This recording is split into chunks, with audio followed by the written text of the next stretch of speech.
Hello, this is Betsy Sproger. I blog at BJ's Homeschool, and I'm so happy to be here. And today I get to talk about high school, homeschooling high school, which is one of my favorite topics. If you haven't met me before, I'm a mom to one homeschool grad who's also now a college grad because she wanted to go on to study communications and leadership. Yes, and a little bit of poli-sci in college.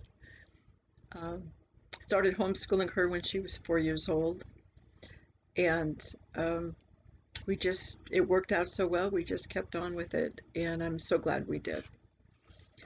So today we're going to talk about high school, and this is basically just an introduction. If you're thinking about continuing on with homeschooling, you're a middle schooler and you're thinking about high school, then this is the workshop for you. I'm happy to be here. I'm also the author of a book called Homeschooling High School with College in Mind that is available on Amazon, and I also reference this on my blog, BJ's Homeschool, and it's available either in Kindle or also in paperback with I think it's 12 printables, planning printables to go along with the basic steps that I outline. So it's a great way to introduce yourself to homeschooling high school. But that's what we're also doing here today, and I'm so pleased to be here. I hope that you've been able to download the workshop outline, and we'll just go through. Let's see, I've got 5 topics here, and then I'm going to talk about the freebie that I have available for everybody at the end when we're done. Thinking about homeschooling high school, I was one of those moms that, it's typical. It's like it feels overwhelming. How could I possibly teach my child algebra and all these other subjects that come to bear during the high school years? And I found out that there are so many ways to homeschool high school. There's so many resources out there now. There's online tutoring available. There's a whole lot of sites like Khan Academy where you can get a lot of help. Your student can get a lot of help without even having to purchase anything. Doing high school at home, you do not have to teach all of the academic subjects. There's, like I said, great resources and great curriculum out there. And I definitely made use of all of those because I don't remember my high school math or high school science. So I'm here to encourage you to consider homeschooling high school because it sure gave tons of benefits for our daughter to continue with the homeschool lifestyle. So let's talk about why homeschool high school. Let's start with that first.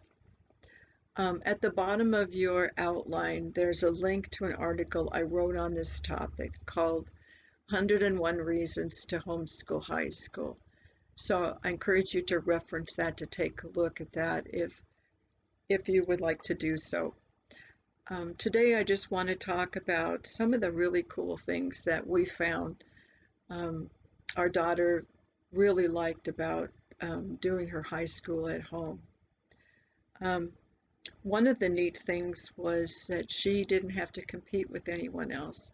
She could just compete with herself. My daughter likes to enter contests. So we did a few of the science lab contests and things. But she likes to compete, but in the realm of homeschooling, she could just compete against herself. Avoided the competition that comes up at public school. Also, we avoided the pressure to date and to go steady and whatever the kids are talking about. I think that's an old term now, but that kind of pressure, Our kids don't have that as homeschoolers.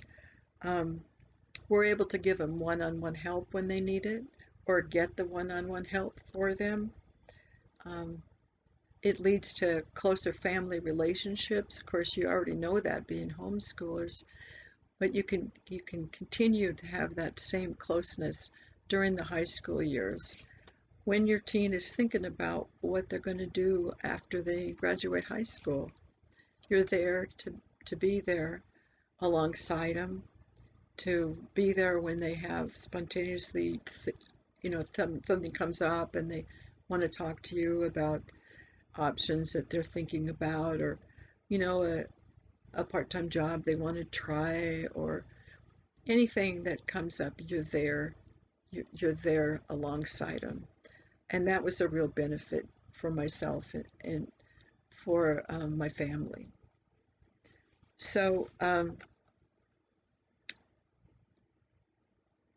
gosh, I can't think now of all the other 100 and maybe it said about 5. So the rest of all those reasons.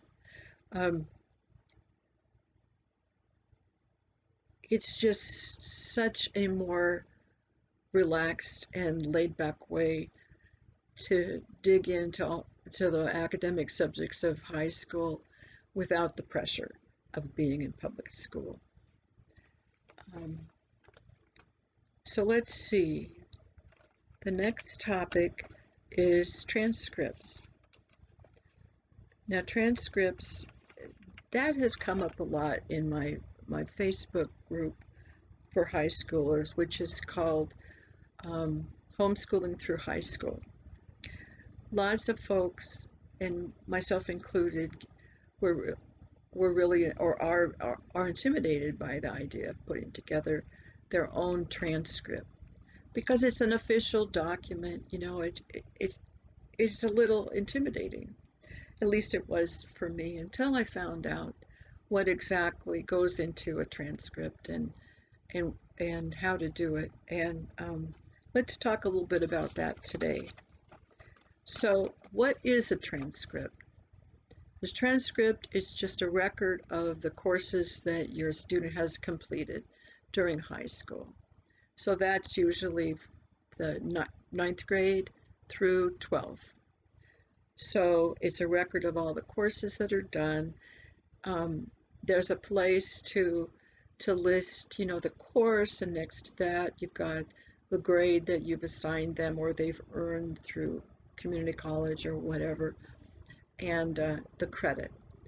And we'll talk more about the credits a little later in the workshop. So it's just a record of the courses that have been completed during high school. There's a place, it's a good idea to throw on the college testing scores if your student's going on to college. That there's a place for that on the transcript too. And that's not hard to do. And I do have more information on that, either on my blog or in my book. The GPA, the average grade point, average grade point, the GPA, there's also a place to have that too on your transcript. Basically, it's just a one-page document. Course descriptions is a separate thing, and we won't really be going into those today. But it's just a listing of the name of the course and those details, with your signature at the bottom, your name of your school at the top. If your teen is going to be applying to college, I recommend that you use a more formal name, such as Smith Academy or the Johnson Academy or something like that, versus something more informal, talking about like learning activities and such, something like that. Because when the college receives the application, they see something a little more formal name, and they're just more comfortable with that. It's just another tip if your child is going on to college. And every homeschool transcript is an official transcript, so you can write that at the top, official transcript. There's lots of places online to see sample transcripts. Let me see if I can show you one now in my book. Here's one right here. Now, I apologize. You probably can't really see this very well. But I encourage you to just Google it, and there will be lots of sample transcripts for you to look at. And you can get it notarized if you want to, but it's not necessary. But it's an option. It's something that you can do. So more on transcripts is available on my blog for free as a freebie. If you just Google BJ's Homeschool, it'll bring up my blog, and then you'll see there's a picture of my freebie entitled Transcript Tips or something. I forget what I called it. And then you just click on that, and you're welcome to have there's a whole complete guide to transcripts, and it's available to you. So I encourage you to look at that if you want to, just dive in a little deeper at this time.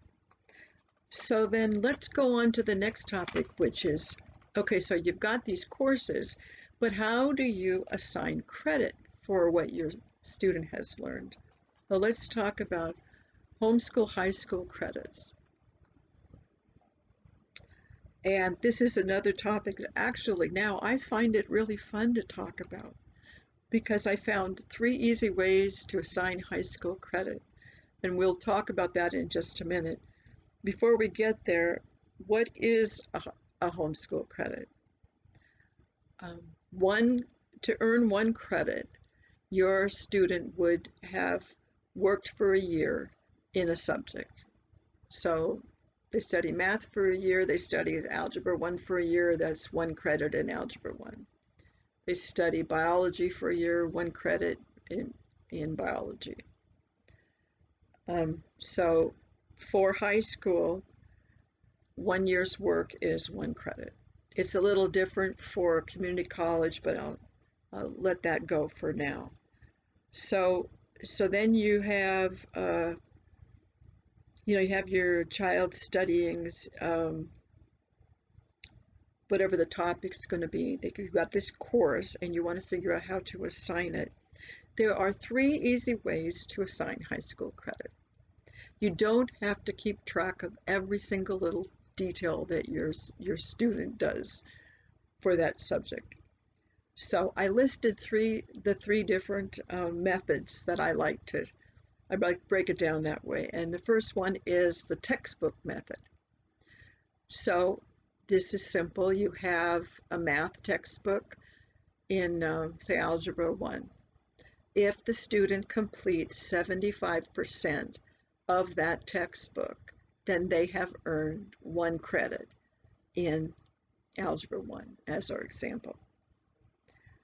Even in public school, the whole entire textbooks are often not completed. There's not enough time. So you don't have to feel pressured that you need to get your student through every single page. In a textbook, if you have a course where you're using a textbook, 75% is considered a complete credit. So my next topic is the hours method. So you could either use the textbook method, 75% of the book equals a credit. Next, you could consider another way to figure this out is the hours method. And that's simple. You just keep track generally of how much time your student has spent on a subject. And 120 to 180 hours equals 1 high school credit in that particular subject. So let's say photography. My daughter and I had so much fun doing photography together. We started when she was 10. But then during the high school years, she still wanted to work on her photography. So I just had her keep track of basically every half hour that she worked on photography. And as long as she had between 120 to 180 hours, completed, she earned 1 credit in photography. Another thing that we did was she was in a program where she was working on speech and debate, and she went to the meetings, practiced her speeches, gave some speeches in a competition, that sort of thing. And to give her credit in speech and debate, we just used the hours method, where we just had a made our own form. I have forms for that in my book, but we just made our own form, and then she would write the date, briefly what she did, speech and debate meeting, something simple like that, and add up all the half hours until she got to either a half credit or a full credit.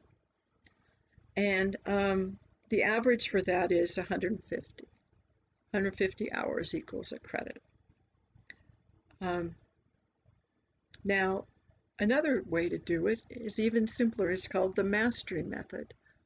If your student has shown mastery in a subject, then you can give them credit in that subject.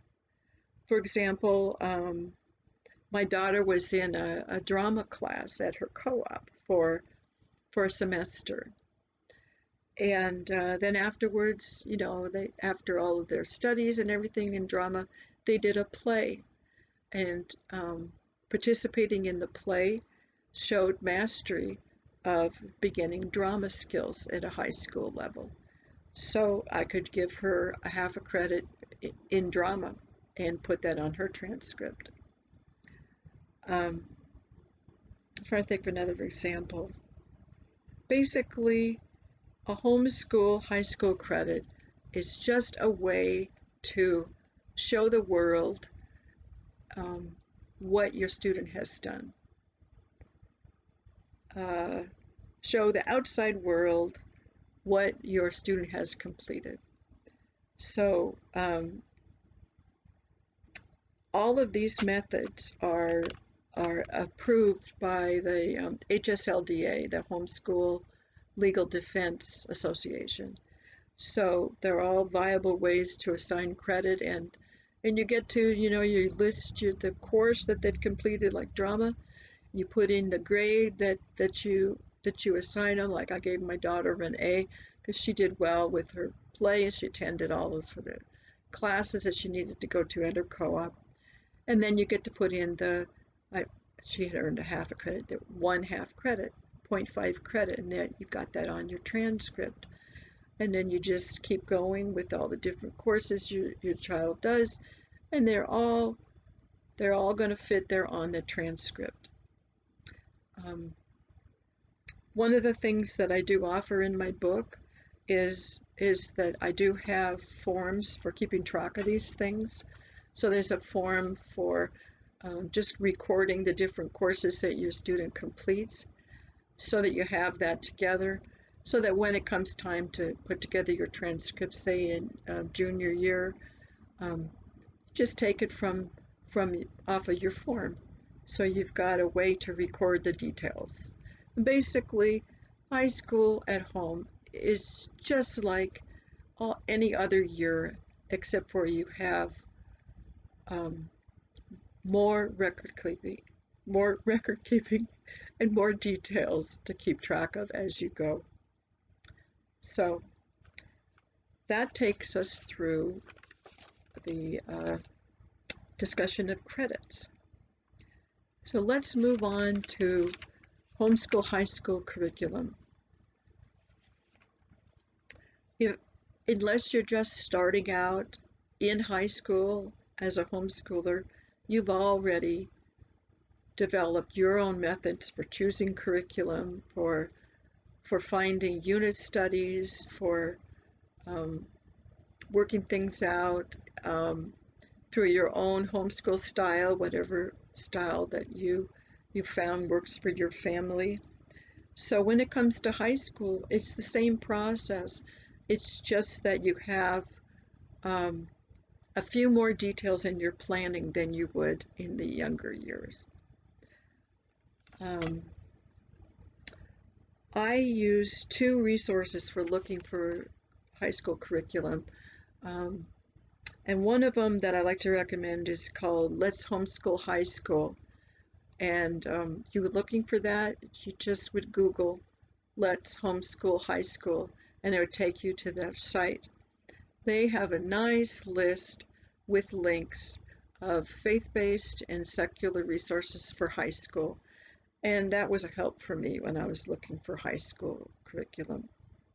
Another source is called the Curriculum Choice, and you may have heard of it. It's been around for quite a while. Tricia Hodges owns that site. She's a longtime homeschooler with 5 kids. And it's called The Curriculum Choice, and it's mostly faith-based curriculum. There's curriculum reviews there that are written by homeschoolers who've used the curriculum. I've got a few on there myself, and boy, that was a great resource for me when I was looking for some resources and so forth for my daughter. The next question, of course, is what do you need to study during high school? And this is actually, there's a couple things I want to cover on that. What you need to study during high school depends, of course, on your student. If your student is going to go on to college, then you need to be sure that they complete the college entrance requirements. College entrance requirements are those courses that the college requires to be admitted to that university. So it's just their requirements, and the college requirements are listed on their websites.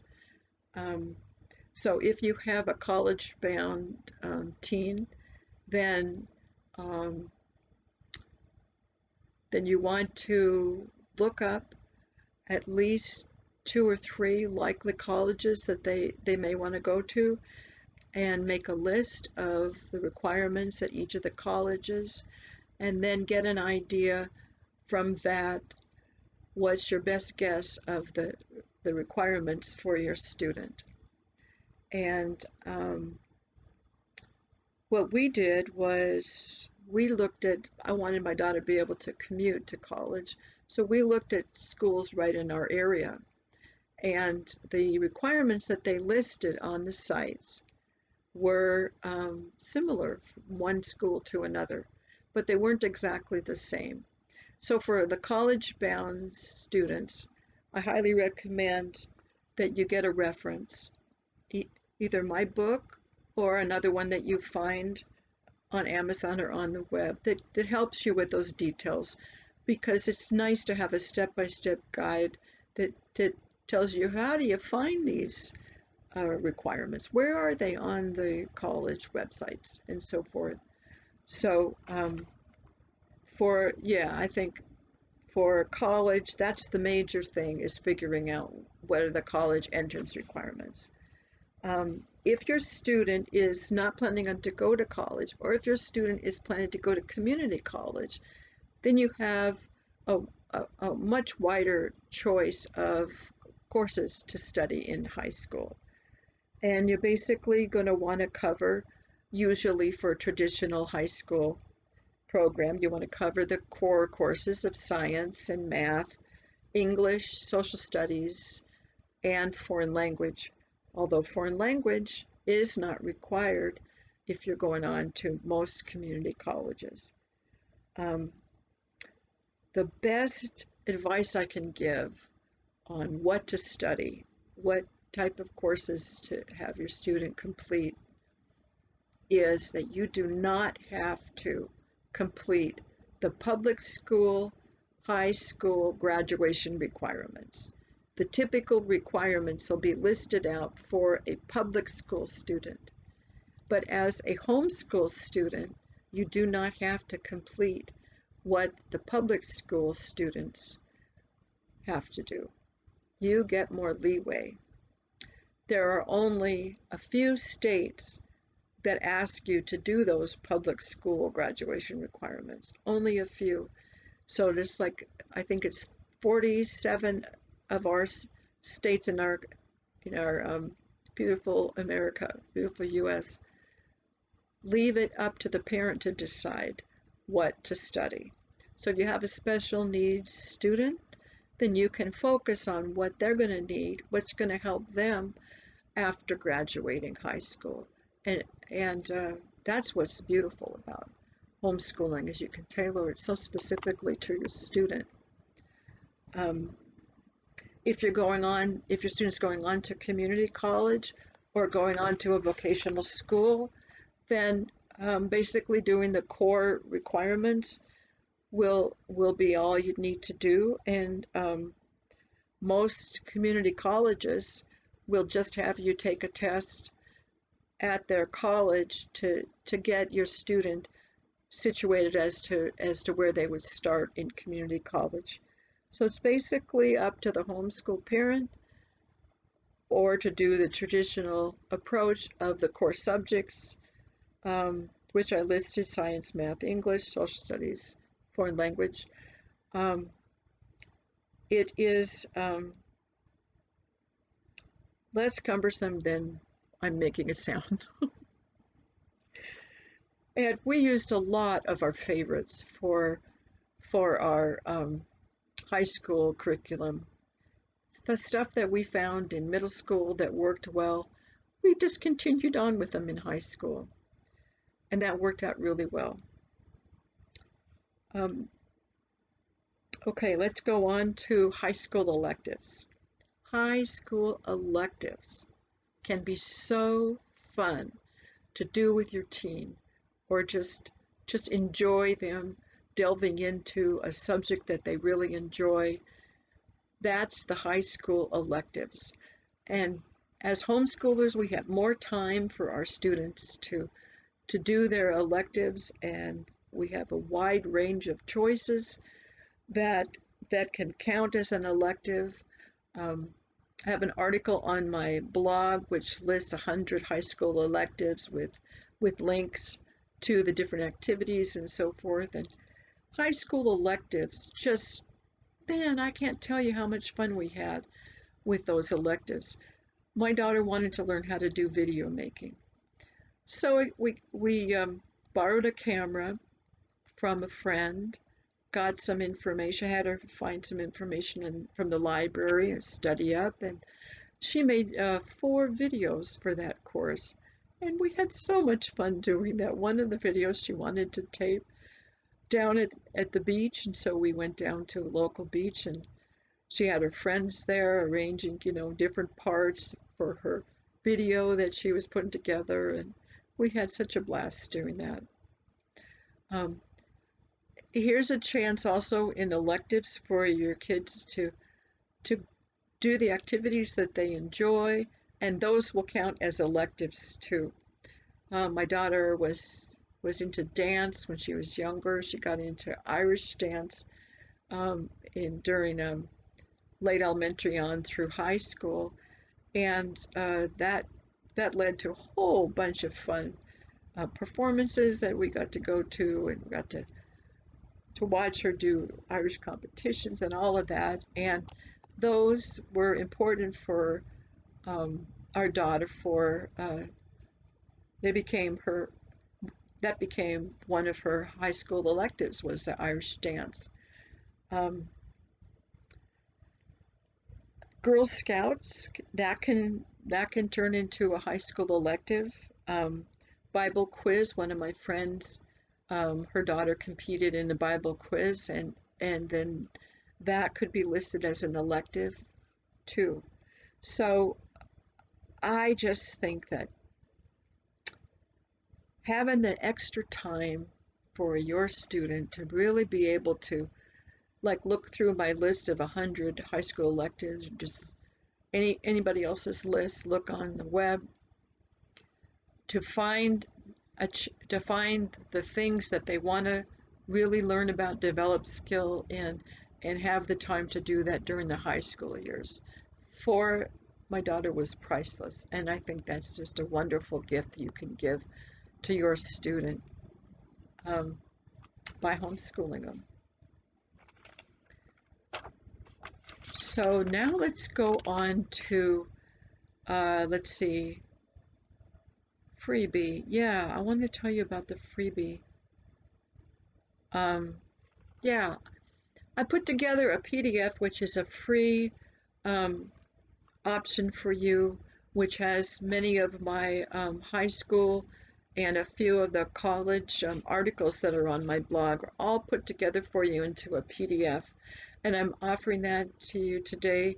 I have a link for that at the bottom of your outline.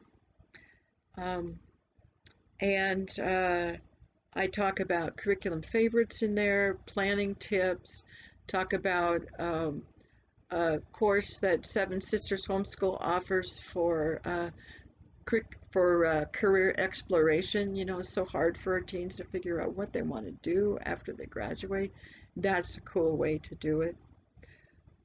So I've got a whole bunch of tips and resources for you in that freebie. So I encourage you to take a look at that and see if that's something that would be a help to you. I had so much fun after my daughter got into college.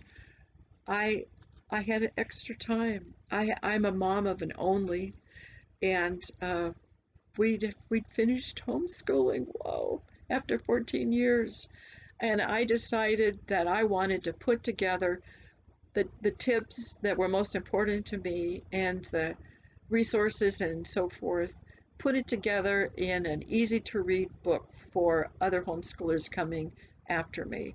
And so that's why I put together this book, which I already showed you, Homeschooling High School with College in Mind.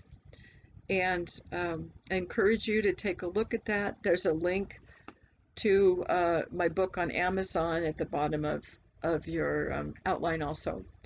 And I guess this is my chance to do my marketing, which I'm not very good at. But I've had over 1,000 families have already purchased this and have benefited from it. And my book goes through all the stuff that we talked about today, but in more detail and in a conversational way, but full of the information that will help you to do your high school at home. So I've got a listing of the chapters here. We've got 17 chapters here. I go through transcripts. I go through choosing curriculum. A lot of things on college are there too. How to write a winning college essay. How to do your course descriptions if your college requires that. A guide to the common application, which is something that it's just if you haven't heard of it before, it's just a application that hundreds and hundreds and maybe thousands of colleges are now using. And I have a guide to that, which is step by step, and to make it easier to deal with as a homeschooler. That's in the book too. So to give you an idea what the book looks like, here's chapter 3, which is called Researching and Getting Started. And if you can see that, I hope you can see that okay. Researching and Getting Started is about figuring out those requirements if your student is wanting to go on to college. I've got sections on your GPA, and it's not hard to do. It's step by step also. A whole long list of videos, of high school electives, as I mentioned. And then I share more specifically the ones that we did. How to prepare your student for college writing is in there too. At the back of the book, there are 12 of forms, printable, downloadable printables for you to just fill in as you go through the planning process for high school. So there's ones in case your student is heading to college. Um, the rest of them are all just generic, either for any high school student. You've got a form to make your own overall high school plan, curriculum planning forms, places to write down uh, different community service that your student has done. There's a PE form to keep track, just to keep track so that you have a way to give them credit for their PE. Official form for transcripts and so forth. And so this has been a guide to over 1,000 families already. I got such a there. I think not quite so. Oh, I think you can see it now. And I just encourage you to take a look at that and see if that will be helpful for you too. Well, thanks again for joining me for this workshop. I hope that it's been an encouragement to you as you consider homeschooling your teen. Um, I was able to help, my husband and I were able to get our daughter accepted into each of the colleges that she applied to with scholarship offers. College is so approachable now for homeschoolers. The colleges are getting used to us. In fact, they like our homeschool grads who already know how to manage their studies, often already are managing their homeschool studies on a daily basis with the parents supervising, by senior year. They're ready for future studies if that's the way that they're headed. And colleges are really getting used to homeschool applications and are often wanting them. So I hope that's an encouragement to you. Um, all the tips that I use to help get my daughter into college are in my book, and I'm happy to share. I'm also happy to talk to you through my Facebook Messenger. I'm happy to take questions there. I have a Facebook group called Homeschooling Through High School, which I think I added on to your outline, and if not, I'll go and fix that. Um, I'll put it somewhere so that you have that link. So, if Homeschooling Through High School is a Facebook group where you ask questions, get support, share your successes.